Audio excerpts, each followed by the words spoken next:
అధికారం బదలాయింపు జరగాలంటే కాపులు పెద్దన్న పాత్ర వహించి మిగతా సమూహాలని, మిగతా బీసీలని, ఎస్సీలని కలుపుకోగలిగి మీ లోపల నుంచి అంతరాల్లో నుంచి మార్పు రానంత వరకు మీరు సాధికారత, రాజకీయ సాధికారత అన్న విషయాన్ని మీరు మర్చిపోండి.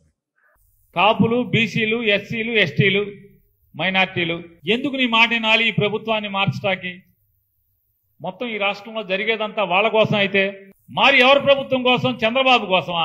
నీ లబ్ధి కోసం, నీ తృప్తి కోసం, నీ ఆనందం కోసం బీసీ, ఎస్సీ, ఎస్టీ, మైనార్టీలు, కాపులు, అగ్రవర్ణ పేదలు ఏమైపోయినా పర్లేదు, నువ్వు చంద్రబాబు బాగుండాలి.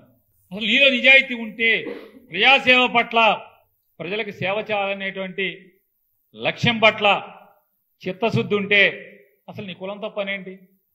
రాజకీయ నాయకుడు కులంతో సంబంధం ఏంటి? నువ్వే కులం అయితే ఏంటి? హాయ్ ఫ్రెండ్స్, మా టుడే టుమారో యూట్యూబ్ ఛానల్ చూస్తున్నందుకు చాలా థ్యాంక్స్.